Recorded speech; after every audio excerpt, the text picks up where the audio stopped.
ini akan menjadi suatu, sweet spot karena kita bisa, ngontrol 3 ini dan the rest itu biarin tanggung jawabnya kita serahkan ke, provider, gitu.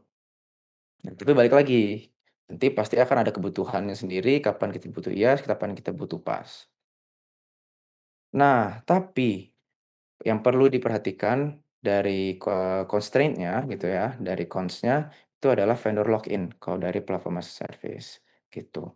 Nah, karena ini kan produk yang dibungkus oleh, oleh provider-provider itu. Jadi most likely itu akan ada vendor lock-in, gitu. Jadi contoh misalnya kalau kita ada bikin, aplikasi, pakai Google App Engine dengan fitur-fitur spesifik, kita mau migrasiin ke AWS, itu bisa possible, tapi nggak semudah itu karena ada fitur-fitur yang hanya ada di Google App Engine dan ada juga dan vice vice versa gitulah ya.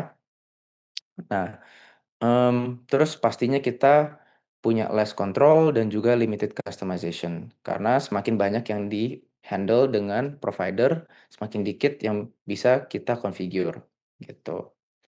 Nah, yang terakhir itu ada software as a service. Saya yakin teman-teman mau yang teknis, yang nggak teknis, ini yang paling familiar. Kita ngomongin Gmail, Google Workspace, Microsoft 365, Salesforce, even sekarang yang kita pakai untuk webinar, Zoom, it's a part of SaaS gitu ya.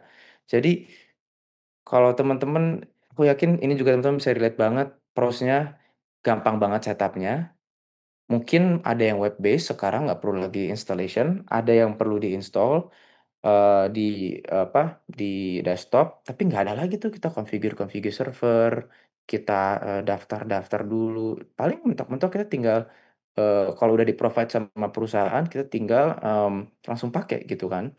Nah, terus ini provider manage semuanya. Contoh, saya pernah ada di webinar yang isinya 2.000 orang. Itu gimana mereka nge-manage, apa ya, kayak, video conference-nya tuh nggak nge-lag, itu kan udah bukan urusan kita. Kita pokoknya tahu beres gitu ya.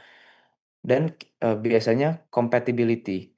Kalau SaaS itu, most of the software as a service itu dia biasanya bisa dipakai di, eee, almost any device dan anywhere gitu, ya. Nah tapi cons-nya apa? Kita